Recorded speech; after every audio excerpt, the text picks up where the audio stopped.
Everyone, I am Mike of Mike Does Play, and welcome back to the Pokemon Yellow Immortal Pikachu Nuzlocke. Last time, Immortal Pikachu won against Giovanni's Persian!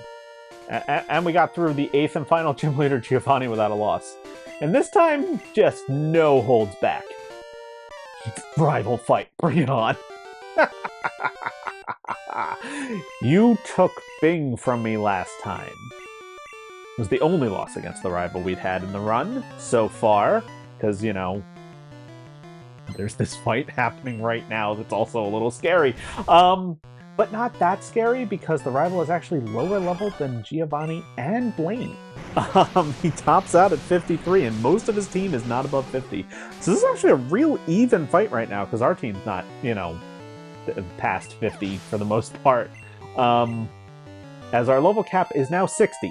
I should point that out. And Kira's 51, excellent.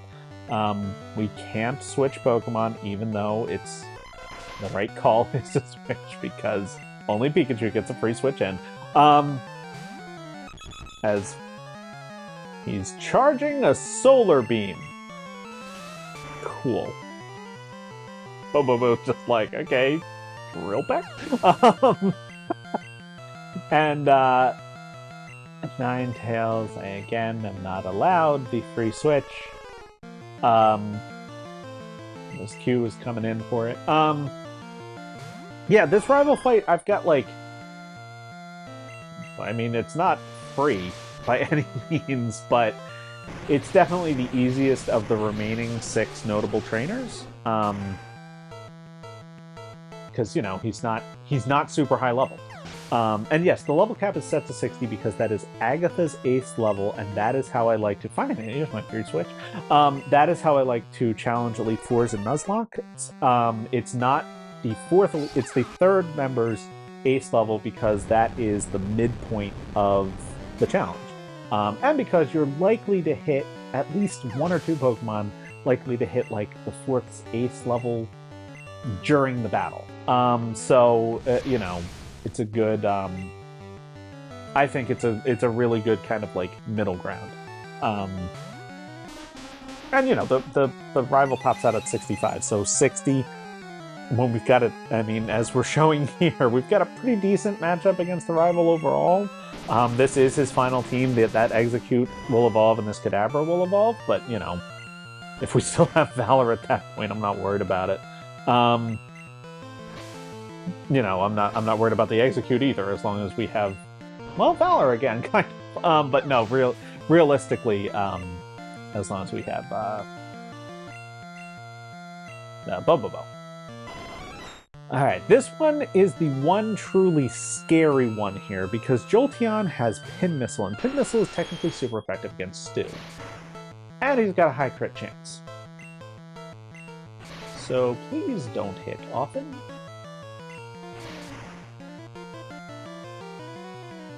Three times. If he gets another crit...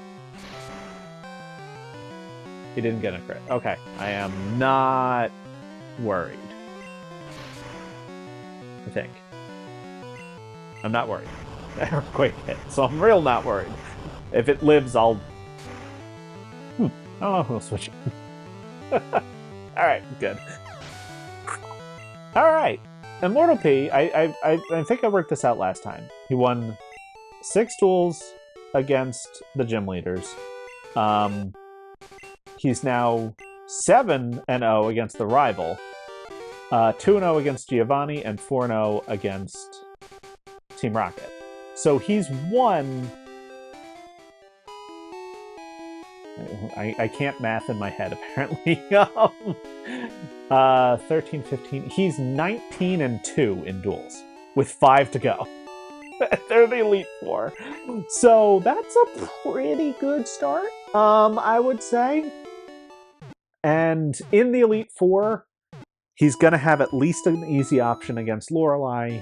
He's got kind of a tough fight against Bruno. Easy against Agatha. Terrifying, but hopefully easy against Lance. And then hopefully easy against the rival. So, if I was to put money on it, which I don't because I don't like gambling, I'm not like trying to degrade gamblers. I just personally don't enjoy it. unless there's a no-lose. I like no-lose gambling situations when it's like for fun, like a fun bet, like a between friends, like not for money. But if I was to put money on it, I would say that Immortal P will go at least 4-1 against the Elite Four and Champion. There's really one fight I think is about a toss-up, and then one fight is like a 5% chance that he's dead. But it's there. But yeah, we're at the badge check gates. Only, what, 5 minutes into the episode? I think the goal for this episode, I mean, we're obviously working our way straight towards Victory Road. Do I have hyper potions? I think I bought some. I wanted to have some for... Yeah, I have 17. Okay. The goal for this episode and the next one is to see if I can get through Victory Road. I'm doubting I will. Victory Road kind of goes slow. But, you know, there's a shot. And also, we are on Route 23 now, which is a new route. So we might be catching something here. If I can just get the item that I know is there. Okay. And I hope that we catch something here, and if not, I forgot to bring the Master Ball with me. I'll be honest, I'm not... If I make a catch in Route 23, I'm just going to save the Victory Road catch in case somebody dies in Victory Road. Because I would rather... yeah, I'd rather just save that. Yeah, there is an Ultra Ball there. I knew there was something. Because I want the 50 Pokemon to get the experience share if I need it. But you know, I'd rather have basically Victory Road banked. I like to do this at the end of a lot of Nuzlocks. I like to be like, okay, I've got an option if I need it to catch something else, like especially at the end of the game. Can I actually catch anything in Route 23? Now that I think about it. I'm just wandering here.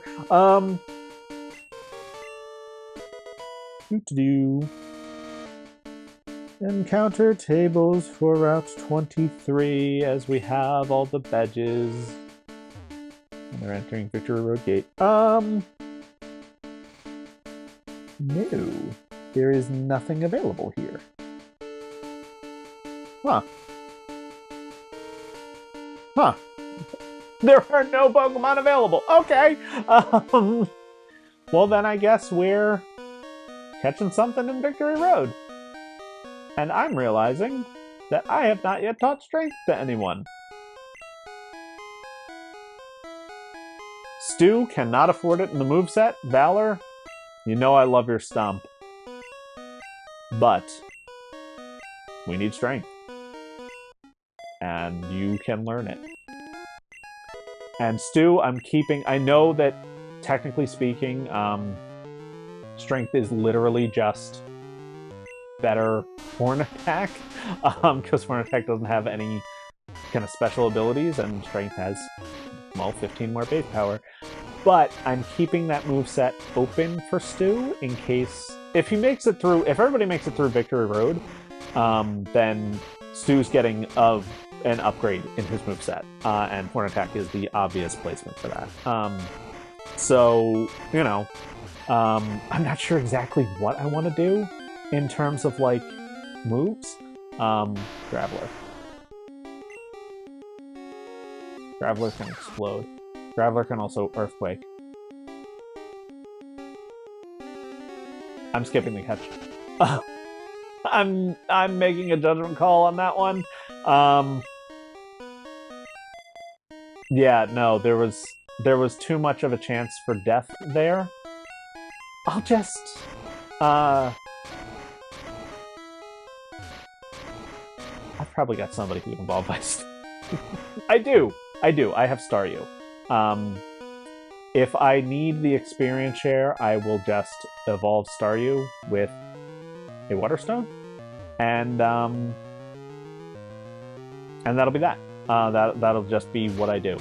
So if I decide I need that, I'll try to do it on screen, obviously, but I am officially skipping the catch for Victory Road because that was terrifying. So I don't have it banked, but whatever. I have all my replacements in mind anyway, if I need them, which I hope not to. And yeah, I'm going to be kind of playing Victory Road as safely as I can. I'm still going to try to kind of switch up the team members, you know, give them all their due. Like Shorts here, I knew could beat this Persian. I know can beat this Persian. I am still on switch mode for some reason. I gotta switch that up. But like, I'm not gonna take risks. Like, I'm not gonna say, Shorts can probably beat this thing. He probably can, but Q's a lot safer. So Q's up. And yeah, that's kind of how I'm gonna be doing it. I don't anticipate Immortal P battling much in Victory Road, to be honest with you. I do kind of anticipate that he will not. Just because I don't want losses at this point. I would very much like to bring this team to the end. And so I'm going to do my best to make sure that that happens.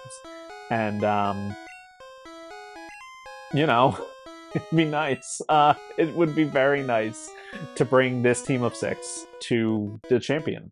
And now that we're past Giovanni and the rival, because that rival battle did scare me, because the Jolteon just was a scary opponent. And because, you know, there's always a chance that something's going to go wrong. You're going to miss a critical hit, you know, a critical move somewhere. You're going to get hit by a critical hit. You know, there's all sorts of... Really? Come on. I don't have a whole lot of, like, antidotes and stuff.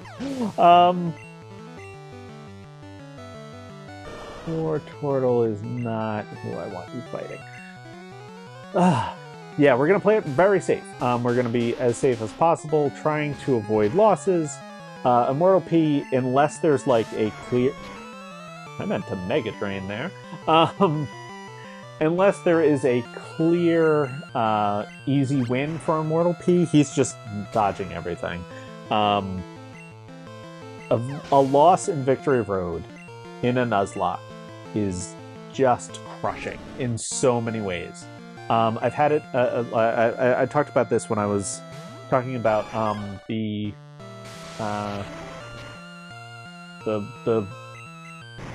Sinnoh runs. I've had a couple losses in Victory Road where I just gave up. I just gave up the Nuzlocke. I didn't technically lose the Nuzlocke. Technically, I have not lost the Nuzlocke. It's still entirely possible that I could here. But I do consider them failed Nuzlockes because I didn't complete them. I just gave up in Victory Road because I lost a team member or two, and I just did not want to grind up somebody to replace them. So that wouldn't happen here. Obviously, this is a Let's Play. I'm not going to give up, especially now. But I would, you know, do I have anything that can heal? I have one full heal. Okay, I'll use it. As I'd like to get Shorts up to at least level 50 on kind of his own power, and then he'll probably take a backseat too. It's probably going to be the other 4 kind of taking us through here. But yeah, so I know from personal experience how devastating that can be, so I'm going to play Victory Road very safe. Victory Road is dangerous in pretty much every game, but, you know, I consider this one of the more dangerous Victory Roads, which is saying something, because I consider them all pretty dangerous. So, you know, not taking it lightly. And I guess while we are in here, and we've got... These will be a little bit longer episodes. I'm aiming for probably 25 minutes on these, see if we can get through. So I can kind of tell the rest of my first Nuzlocking stories. Because there's not a whole lot left. There's 2, Sun and Moon and Sword and Shield. And Sun and Moon's is a weird one for me. Because I realized as I'm going through the game that I was playing just regular rules. It wasn't hardcore at all like this one. But I realized that those games are tough. Right. Have to actually go in and use strength. Those games are tough. And so I started out, I started with Rowlet, who's actually kind of my favorite of Gen. I love Rowlet and Popplio kind of evenly in Gen 7. I like Litten too a lot. I've never disliked a starter, but so I'm using one of my favorites, and I'm like struggling at times. And so I realized early on I lost one Pokemon. I don't remember who, because it's been a long time. I tried Sun Moon a little before I was ready to, honestly. I lost a Pokemon to No, I didn't lose a Pokemon to oh my gosh, Captain Ilima here. To Ilima. I was proud of that, and then I did lose one to Kunahala. And then I lost one to Cena or Dexio, whichever one has the Glaceon. Because I did not have a good matchup. So I lost my Trumby to them. And then I was like, alright, I just don't have enough options. So eventually, I lost like 4 Pokemon early on. And eventually I went, you know what? If I don't have options, I could just have them. So what I did was I didn't use a team of 6. I used a rotation of 12 for Sun and Moon. I had Pokemon that were like specific matchups. It took me forever to get a usable water type. I know that. Like I had a Gyarados, but it like all I had was Aqua Tail. I wanted something better. Like, I think the Gyarados eventually made the Elite 14, because eventually it was like, I can do something with you. Hey, seen that before. A withdrawal after an attack, because the computer moves after you. That was an interesting one. Yeah, when the computer swaps, they don't switch before your attack. I think it's based on speed, which is really weird, but hey, whatever, worked for me. And so I built a rotating team of 12, and had them only fight at like every single trainer. I was like looking up the Pokemon that they had. So I only ended up losing 5 Pokemon on the run, and I'd lost 4 by like the 3rd trial. So I actually had a very smooth rest of that game, just because I was just making sure that I was playing everything as safely as possible. To this day, it is still the safest and most over the top I've done the Nuzlocke. Just because I was like, I'm gonna lose this. I'm gonna actually lose. So I took it super seriously and just prepared. I just, I used resources available to me, which I now consider a little like, I don't like doing that. I haven't done it for this game. Like, I'm looking up encounter tables and I know what the bosses have. But for ordinary trainers, I'm not like looking them up. I don't, I did not think this guy led with a Persian.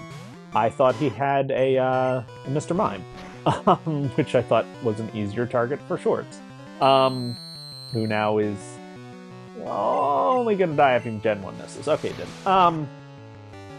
But that was a little bit scary just then. And this is a Golduck. I knew this was a Golduck. Dollar. So, I remember a lot, but I'm not always perfect. Like, I knew that there was a black belt with the fighting types, and I knew that there was, that guy was a psychic type, the last guy we fought. Because I've played these games so many times, so I know a lot of stuff, but, it's not perfect. And so I make mistakes here and there, so, there's going to be wonkiness, which is, which I think that's entertaining. So, that's kind of the goal. Valor hits 55. Excellent. Finally, another Pokemon at Giovanni's level cap. Woohoo!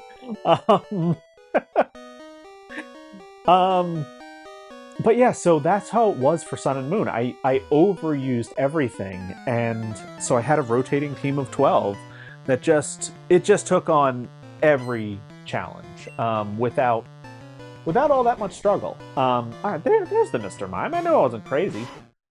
And now Hyper Fang will hit its super weak physical defense and score an easy one-hit KO with a crit. All right, cool. Good job, Shorts. He's at level 50. Thank you.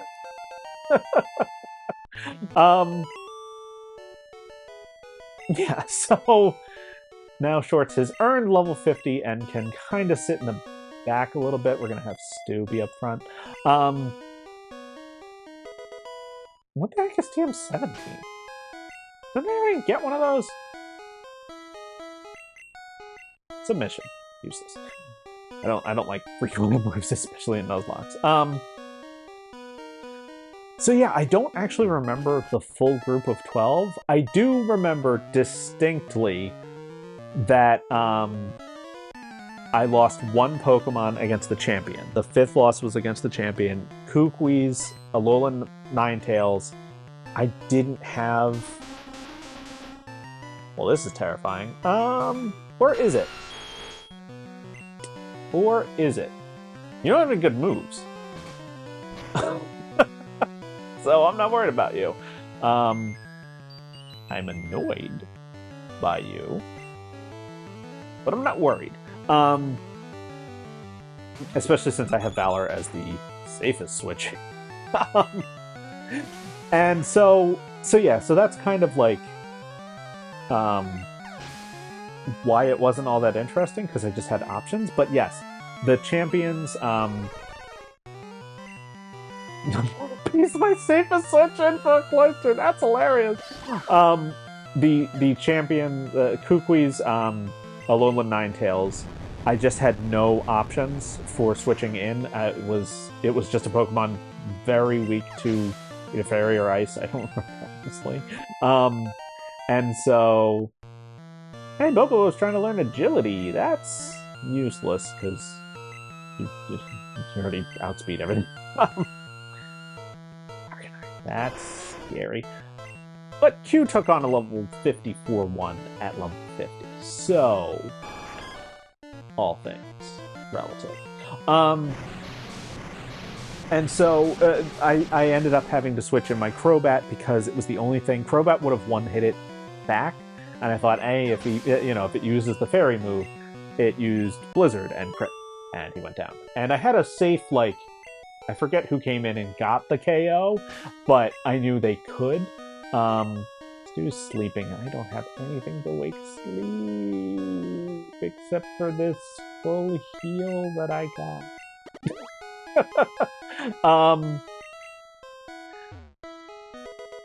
I'm actually alive. That's cool.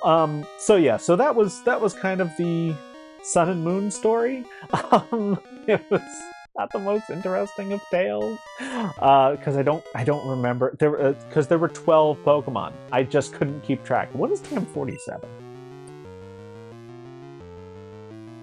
But yeah, so the no, thank you. So yeah, that was my first experience in Sun and Moon. Technically, I've never completed. I've never done it again. I've never completed Ultra Sun, Ultra Moon. Ultra Sun, Ultra Moon wasn't like a failed Nuzlocke. I was like most of the way through. I think I was on Pony Island, and I'd only had like 2 losses, and I had a plan for Ultra Necrozma, but I had to stop playing and then didn't get back into it and then never picked it back up again. If I go way too long between playing a specific game, the odds that I'm going to pick it back up are not high. This is a scary situation, but I think Double Kick is my best shot. Because Valor can't switch in because Ice Beam. Q's my only safe switch in. But it's 10 levels down. I don't think this is going to one hit.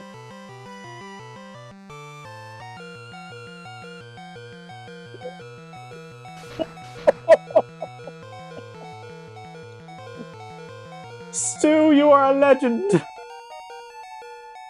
And you're not staying in. Panic Q?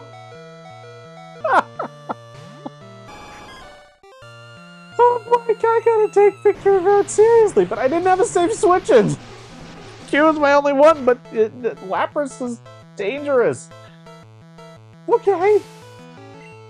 That was terrifying.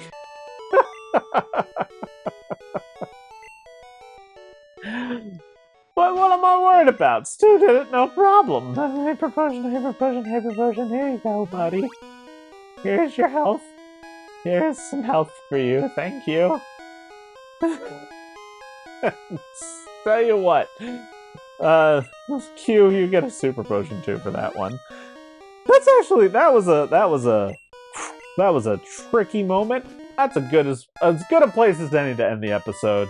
So thank you so much for watching, and we'll see you next time for, I'm pretty confident, the end of Victory Road.